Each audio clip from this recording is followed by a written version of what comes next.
Salut tout le monde, j'espère que vous allez bien. Donc aujourd'hui on se retrouve pour mon classement de la Ligue 1 pour la saison 2022-2023 qui a débuté au moment où je tourne cette vidéo. Donc elle vient un petit peu tardivement, mais voilà, je sors mon propre classement. Alors ça sera pas tout à fait un classement, ça sera plutôt une tier list. C'est-à-dire que je vais regrouper les équipes cas par cas. Donc vous voyez devant votre écran, il y aura la zone de relégation, le bas de tableau, le milieu de tableau, qualification en Europe, le podium et celui qui finira champion de Ligue 1 selon moi. Donc voilà, je ne vais pas établir de classement précis parce que c'est quand même assez difficile de déterminer des équipes de tel ou tel classement et j'ai envie de faire un peu différemment par rapport à d'autres personnes. Du coup, c'est pour cette raison que je vais plutôt faire une tier list. Donc voilà, petit disclaimer, ceci est mon avis personnel. Je vous invite à la fin de la vidéo de débattre avec mes choix dans l'espace commentaire en dessous de la vidéo. Voilà, j'ai pas la science infuse, ça veut pas dire que j'ai raison, ça veut pas dire que ça va se finir comme ça, mais c'est mon propre avis personnel, mon propre ressenti. Et bien sûr, j'ai préparé un petit peu en amont la vidéo pour me fier par rapport un petit peu aux matchs amicaux, même si je vais pas me référer aux matchs amicaux parce que ça veut rien dire. C'est pas parce qu'une équipe fait une mauvaise préparation et que des défaites que ça va forcément être une mauvaise saison, mais j'aime bien m'appuyer là-dessus quand même, ça permet d'avoir un ordre d'idée. Je me suis appuyé aussi sur le mercato que chaque équipe a fait. Au moment où je tourne la vidéo, on est le 7 août, donc il reste un petit mois de mercato encore. Mais voilà, je vais pas non plus rentrer dans les détails, c'est vraiment pour avoir un point de vue global et que la vidéo soit pas trop longue non plus. Donc cette saison, il y aura 4 relégations, donc de la 17e place à la 20e place. Pourquoi? Parce qu'on passera dans une Ligue 1 à 18 équipes la saison prochaine, et du coup, il y aura pas non plus de barrages, mais c'est 4 descentes directes. Donc là, cette saison, pour les équipes qui jouent le maintien, ça va être très très chaud. Donc c'est parti, après cette introduction, je vais commencer tout de suite par Clermont.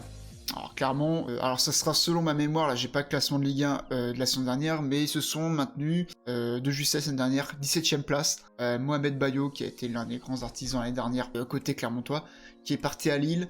Donc ils perdent un gros joueur, derrière ils remplacent par un Serbe, je n'ai plus le nom, mais voilà, ça va être trop juste pour se maintenir. Il y a eu aussi le départ de César Koutonji, si je dis pas de bêtises, ça a été un bon joueur côté Clermontois l'année dernière qui est parti à Angers. Il reste encore Rachani, le Kosovar, qui a pas été mauvais l'année dernière, mais ça sera trop insuffisant pour moi pour que Clermont se maintienne en Ligue 1. Ensuite je vois 3 aussi descendre. Bon, ça c'est une équipe qui s'est beaucoup appuyée sur des prêts l'année dernière. Et là, niveau mercato, ils se sont pas spécialement mieux renforcés. Donc je me fie aussi à mon classement par rapport aussi au mercato qui a été fait pour chaque équipe.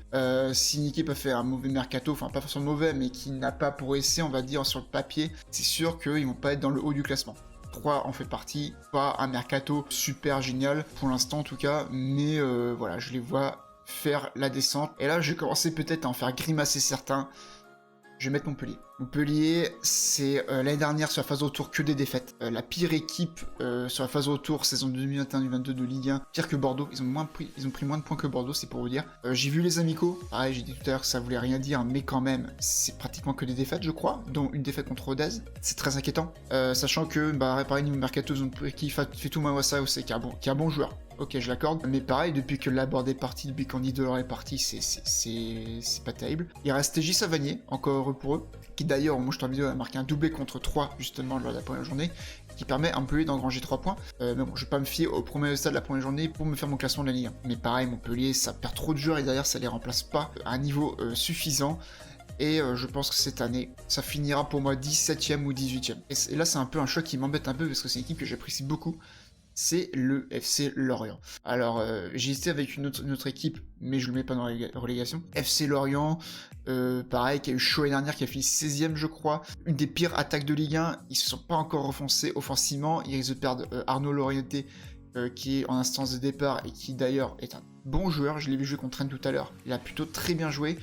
Et ils se sont pas renforcés. Il y a le retour de Garbage de près et tout ça, mais voilà, ils se sont plutôt renforcés au niveau du gardien de but, et c'est peut-être là où ils peuvent se sauver de la relégation. C'est leur gardien de but suisse, Mvogo. Très très bon, très bonne recrue par contre du côté de Lorient, et c'est la seule recrue pour moi qui est bonne, avec peut-être Gédéon Kalulu, qui vient d'Ajaccio, qui a été dans les meilleurs défenseurs de Ligue de la saison passée. Une venue libre, qui plus est, mais c'est tout, et pour moi c'est insuffisant pour espérer un maintien. Donc ensuite on va passer aux équipes de bas de tableau. Donc on va dire de la 11e à la du coup 16e place. Enfin, 12e, 16e place. Donc on mettra 5 équipes à peu près. On va commencer par la Ajaccio, donc c'est l'équipe avec qui j'ai hésité pour la relégation avec Lorient. Et pourquoi je les vois se maintenir? Recrutement de joueurs d'expérience, Amouma, Mangani, qui est très bien à Ligue 1. Benjamin Leroy qui est pas un mauvais gardien non plus. Une équipe solide derrière, qui a été costaud défensivement l'année dernière. J'ai vu le match contre Lyon aussi, qui perdent que 2-1. Très dommage qu'Amouma prenne un rouge complètement stupide. Mais il y a quelque chose à faire avec la Ajaccio. Franchement, c'est une bonne équipe à avoir joué. Ça va être compliqué de jouer là-bas, je pense aussi, en terre corse. Donc voilà, mais ça se joue à très peu avec le FC Lorient, je trouve, par rapport à mes choix. Mais je trouve qu'Ajaccio a des bons éléments pour espérer un maintien. Ensuite, le SCO d'Angers. Plus ça va, plus je trouve qu'Angers, ça régresse. Avant, quand ils étaient montés en Ligue 1, il y a quelques années de ça, ils avaient des top joueurs. Je pense notamment à Toko Ekambi, qui était le top buteur d'Angers. Ils finissent même en première partie de tableau. Et plus les saisons passent, plus ça descend. Dû à quoi? Peut-être à de mauvais choix de recrutement, peut-être. Ils vendent Mohamed Ali Chaud, pardon, qui était vraiment leur atout offensif, qui pouvait être sympa cette saison, mais qui l'a rendu à la Real Sociedad. Et vraiment, franchement, la seule recrue valable à Angers, c'est Adrien Hunou, qui est un ancien Rennais que je connais plutôt bien, qui va pouvoir montrer tout son talent à la Ligue 1, encore une fois, qui vient des États-Unis, de Minnesota. Et je pense qu'il va caler au moins 10 buts, je pense, avec Angers. Mais ils ont les retours de près de Johnny, si je dis pas de bêtises, de Bernardoni, qui est à Saint-Etienne, de Tube. Mais ça s'est pas renforcé spécialement, quoi. Donc voilà, Angers, pour moi, ça régresse de plus en plus. Attention, team relégation, pourquoi pas aussi. Hein. Ensuite, je mets l'AJ au Auxerre. Première journée de Ligue 1, ils se prennent 4-1 contre Lille. Ils se sont pris 3 buts en très peu de temps, mais je les vois se maintenir. Bon mercato, je trouve. Costil, en tant qu'expérience, je trouve ça pas déconnant. Je trouve ça intelligent de leur part. M. Changama, Brian Pereira de Lens, qui est une jeune pépite. J'ai vu Auxerre jouer, face à Saint-Etienne au barrage pour la montée. On voit qu'ils ont mis du cœur, ils ont mis de la hargne. Et s'ils gardent cette hargne et l'engagement qu'ils ont, je pense qu'il y a moyen qu'ils se maintiennent. Mais pareil, est-ce que ça sera suffisant? Je pense que oui, comparé à Clermont, 3, c'est supérieur, voire même peut-être Montpellier. Alors bien sûr, je reste objectif, je suis supporter rennais, hein, bien sûr, mais je mets pas de tableau, FC Nantes. J'ai vu le jeu contre Paris, bon après, on va parler de Paris plus tard, mais bon, c'est compliqué. Mais ça m'a pas montré grand-chose, 4-0 en trophée des champions. Là, ça a fait nul contre Angers, un pauvre 0-0. Ils perdent Colomwani, qui était vraiment leur atout majeur. Ils prennent Guessant derrière. Blas, ils risquent de partir. Ils perdent vraiment leur atout majeur. Heureusement qu'il reste Lafont et Palois pour garder cette ossature. Blas sur le départ. Colomwani qui part. C'est compliqué pour Nantes. Je les vois pas non plus descendre. Attention, on passe bas de tableau, mais le haut du bas de tableau. Attention, je les vois pas non plus relégués. Mais je m'attends pas à ce qu'ils soient milieu de tableau, voire première partie de tableau. Je pense pas. Et on va terminer la section bas de tableau avec le TFC. Pareil, je le mets toujours dans le haut du bas de tableau, entre guillemets, entre le bas de tableau et le début du milieu de tableau, on va dire. TFC que j'ai vu jouer aussi tout à l'heure contre Nice, belle équipe. Hein. Van de Boomen, là, super joueur, superbe passe. Super jeu de passe du néerlandais. L'attaquant de pointe des Pays-Bas aussi, j'ai plus le nom, mais pareil, très prometteur. Une équipe qui recrute pas mal scandinave, Pays-Bas, c'est très intéressant, je trouve, du côté du TFC, et qui mélange tout ça avec leur centre de formation. Super intéressant cette équipe, et c'est une équipe qui tournait au ridicule sur internet, sur le terrain, quand ils sont descendus de Ligue 1 en Ligue 2 il y a 2 saisons, ou 3 saisons, et qui maintenant, j'ai l'impression que tout le monde soutient Toulouse. J'en fais un peu partie, j'avoue, et que grâce à leur superbe saison en Ligue 2, et ben, ils vont continuer cette superbe lancée en Ligue 1, et je les vois carrément se maintenir aisément, comparé aux autres promus qui sont Auxerre et Ajaccio. Franchement, TFC, si ça finit 19ème, ça m'étonnerait pas. Mais je les cale, on va dire 12-11ème, ça sera déjà très bien pour le début de saison, parce que à partir du top 10, ça devient très compliqué, les choix que je vais faire. Et mid-tableau, on va commencer avec Reims, du coup. Bon, comme certains qui savent peut-être, Stade de Reims, c'est pas vraiment une équipe qui porte à mon cœur, je sais pas pourquoi, c'est pas une équipe qui m'inspire spécialement. Mais bon recrutement du japonais Ito, notamment, qui peut être pas mal pour Reims. Il y a aussi l'achat de Penz, le gardien autrichien, à voir ce que ça donnait. L'achat aussi de Andrew Gravillon, qui a été passé par Lorient, ils ont acheté à l'Inter de Milan. Et le prêt de Folarin Balogun, qui vient d'Arsenal. Donc franchement, ce qui me permet de les mettre au milieu de tableau, comparé à la saison dernière, où ils ont pas été terribles, c'est un bon mercato. Et franchement, s'ils auraient fait un mercato pas terrible, j'aurais mis par exemple Toulouse, voire même Nantes devant le Stade de Reims. Mais vu leur mercato, en plus ils n'ont pas perdu, je pense, de gros joueurs majeurs, je les vois sans trop de soucis milieu de tableau cette saison. Et là, je pense que celui qui va finir à peu près milieu de tableau, 10ème, voire peut-être 9ème, le Stade Brestois, nos amis brestois, qui là aussi montrent de très bons coups, encore une fois, sur le marché du transfert, des bons coups mercato. Je pense notamment à Pereira Lage, qui vient d'Angers, qui est un très bon joueur, super coup de la part de Brest sur ce coup-là. Aussi le retour de Pierre-Lys Melou en Ligue 1, qui était parti en première ligue du côté de Norwich et qui revient. Grosse expérience sur le terrain. Derzakarian qui fait du super boulot partout où il passe, pratiquement en tout cas. Et aussi le pari, le gros pari Karamoko Dembélé, l'anglais qui vient du Celtic, grosse pépite hein, sur Football Manager pour ceux qui savent, gros pari, et c'est là que ça rend un club intéressant, c'est de recruter ce genre de joueurs, et qui prennent des risques comme ça, je trouve ça très intéressant. Donc pour moi, ils méritent franchement de rester encore en Ligue 1 cette saison, parce qu'ils affichent encore de bons joueurs sur le papier. Et là, à partir de là, je trouve que c'est super compliqué de faire des choix. On va passer aux 9 équipes restantes, si je dis pas de bêtises. 9ème, je mets Lille. Voilà, qui va être milieu de tableau. Enfin, j'hésite milieu de tableau ou qualification Europe. Alors pourquoi j'hésite encore? Je vais laisser milieu de tableau parce que changement d'entraîneur, ok. Belle victoire lors de la première journée, à voir sur le long terme ce que ça va donner. Il recrute Bayo du coup de Clermont-Ferrand, ok. Ça recrute Cabella gratuitement, ça recrute Jonas Martin gratuitement, donc quelques Moukou pourquoi pas. Mais je trouve ça un peu faible, je trouve, pour une équipe qui pourrait prétendre jouer l'Europe, sachant que tu perds Selic, tu perds Botman, tu perds Sanchez qui partait au PSG. C'est vraiment tes trois titulaires majeurs au sein du club. Surtout défensivement, ils ont fait de grosses pertes. Bon, d'ailleurs, ils ont recruté Ismaili aussi, latéral brésilien. Mais je trouve que sur le papier, ça a peut-être moins de gueule, je trouve personnellement. Donc, je les vois pas faire pire que l'année dernière, mais je les vois peut-être pas faire mieux. Je les place pas européens, mais peut-être 8ème, 7ème grand max, mais pas plus. Parce qu'avec les équipes qui restent derrière et qui restent à mettre sur la tier list, il reste beaucoup de concurrence. Allez, là, je vais mettre ceux qui vont chercher la qualification en Europe. Je vais mettre Strasbourg, hein. Belle équipe de Julien Stéphan. Pas de joueurs connus, pas de joueurs clinquants sur le papier, mais un collectif très fort. Pareil, ça n'a pas recruté grand-chose. Ils ont perdu Anthony Kachi en défense centrale. Et en arrivée, je crois pas qu'il y ait d'arrivée majeure qui me viennent en tête. Ils ont pris les prêts qu'ils avaient. Lucas Perrin, maintenant, c'est officiellement strasbourgeois. Il y a aussi un autre joueur qui était prêté, qui est maintenant encore à Strasbourg. Ils ont encore Ludovic Ajorc, ils ont encore Diallo. Ils ont encore leur attaque. Ils ont encore Persic, ils ont encore Liénard. Franchement, ils ont encore une bonne ossature, Strasbourg. Donc, je les vois pas faire pire que l'année dernière. Je les vois à peu près comme ils ont fait l'année dernière. 6, 7, 8, mais pas moins. Sachant qu'ils ont un gros public qui vont pousser derrière. Alors là, pareil, Lens, j'ai mis pareil, qualification de l'Europe qui serait pas imméritée. Ils perdent de gros joueurs, certes, ils perdent Duco qui est parti avec Crystal Palace. Ils perdent Jonathan Klaus, pareil, le piston droit. D'ailleurs, ça recrute Openda, qui vient de Eredivisie aux Pays-Bas, qui avait fait de grosses stats, hein. Beaucoup de buts, pas mal de passes D où il était l'année dernière au Vitesse, je crois, Armen. Puis ça recrute Jimmy Cabot à 1 million d'euros, alors que Jimmy Cabot, pour ceux qui savent en Ligue 1, ça joue à fond, ça moule le maillot, même si c'est pas le top joueur, mais ça moule le maillot. Franchement, perdent des joueurs. Ils ont su garder des joueurs comme Seko Fofana, mais ils ont fait un bon mercato, je trouve. Ils ont pu compenser les départs. Sotoka, là, il a mis un triplé contre je sais plus qui. Ils ont gagné 3-2 contre Brest. Sotoka qui met un triplé. Enfin, voilà, un Francaise, super entraîneur, Lens, super effectif. Super équipe. Alors là, deuxième coup que je vais faire, Marseille. Je ne le vois pas sur le podium. Je suis désolé. Igor Tudor, ok, pourquoi pas.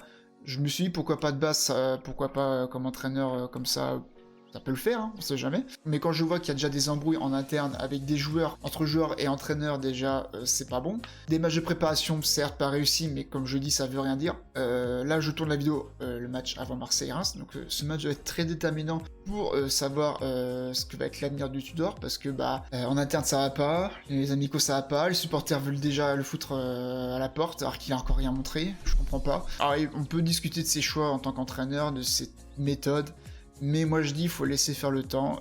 S'il a des bons résultats, tout le monde sera derrière lui, et s'il faut des mauvais résultats, et écoute, il sera viré, puis ça sera un autre.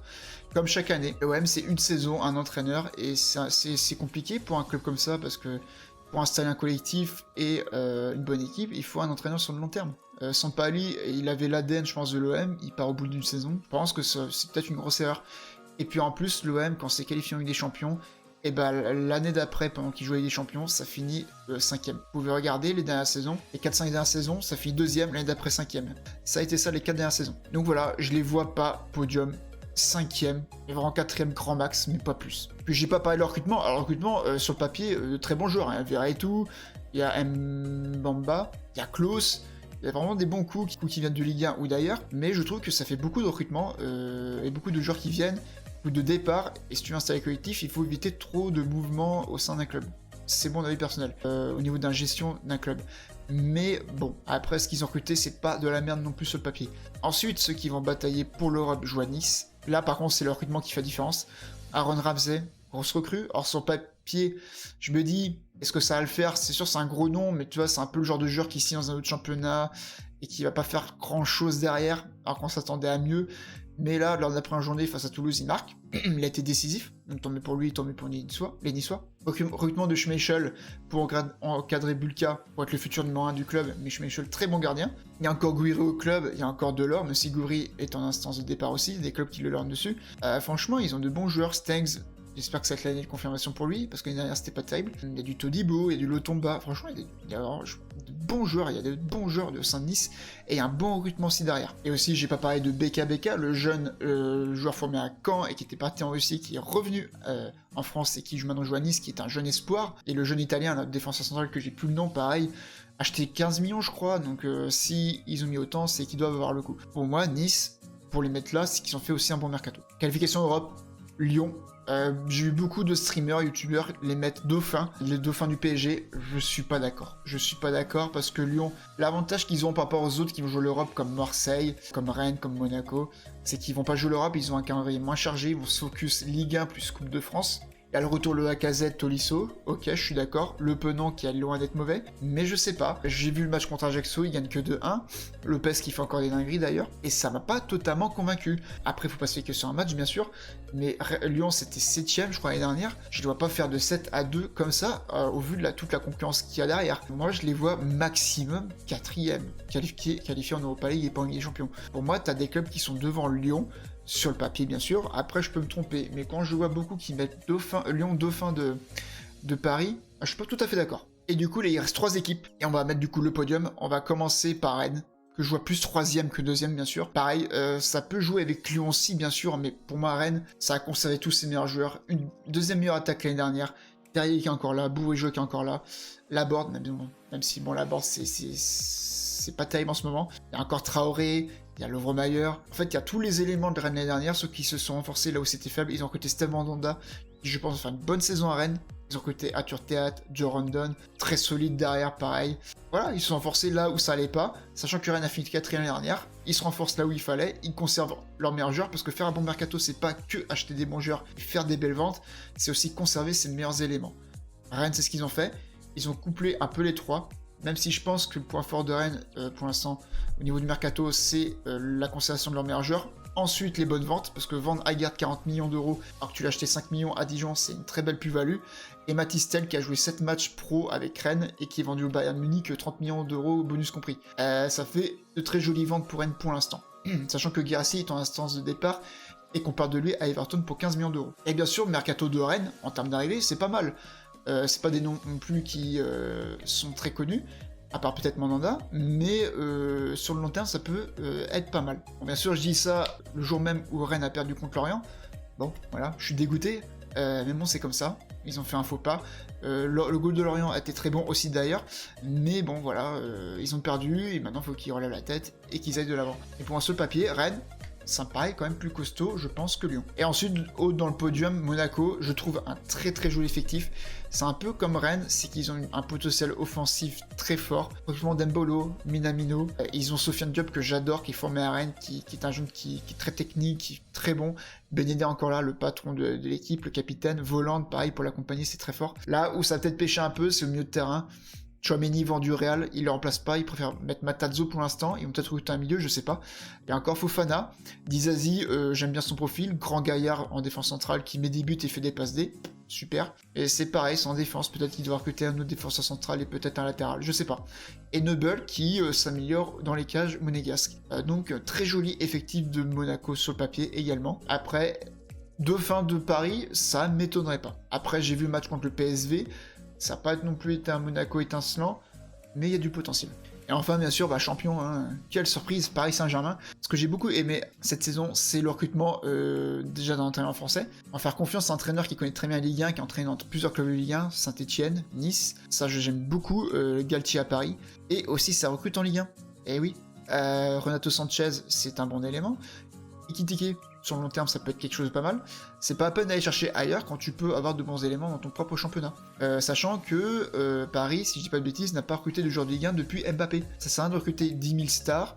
Si tu en as 2, 3, 4, c'est déjà pas mal, mais derrière, il faut recruter des guerriers. Et je pense que là, la stratégie de Lyon avec Luis Campos aux manettes, c'est une bonne stratégie, je trouve, et ça le prouve, parce qu'en trophée champion, ils ont été très bons. Clairement, j'ai pas regardé, mais c'est 5-0. Neymar est investi dans le projet. Mbappé, en plus, est blessé, donc imagine au retour de Mbappé. Messi, voilà, c'est du Messi, hein. Avec Vitinha en recrue, qui peut être un très bon joueur, et une défense centrale avec Ramos, s'il n'est pas miné par des blessures, on peut avoir un joli PSG, surtout en Ligue des Champions. Mais Paris, ça finira champion sans aucun doute. L'année dernière, on pouvait avoir des doutes, un petit peu plus, mais là, cette année, ça fera aucun doute. Et je dirais même que ça ne m'étonnerait pas de les voir avec 100 points à la fin de la saison. Donc voilà, mon classement tier list. Ne faites pas gaffe ici, parce que c'est pas moi qui ai créé la tier list. Il y a Manu, 2 fois le logo de Lyon, Bayern et Viral, je sais pas quoi. Donc voilà, ma tier list pour cette saison. N'hésitez pas à commenter en dessous, bien sûr, dans le respect. C'est ma tier list, c'est mon avis personnel. On a chacun notre avis en tant que fan de foot. On a chacun aussi notre club de cœur aussi, mais avant tout, ce qui nous réunit, c'est une même passion, c'est le football. Donc, soyez indulgents dans les commentaires. N'hésitez pas à laisser un pouce bleu si la vidéo vous a plu. N'hésitez pas non plus à vous abonner à la chaîne YouTube pour pas manquer les futures vidéos sur la chaîne. Je pense que je vais faire aussi un tier list, peut-être des maillots de Ligue 1. Ou alors pas tier list, mais un système de classement, je verrai comment je le ferai. Et n'hésitez pas à me rejoindre sur Twitter et Instagram, mes autres réseaux sociaux. Tous les liens sont dans la description de cette vidéo. Donc voilà, moi je vous laisse. Portez-vous bien tout le monde, à la prochaine, et surtout, vive le foot.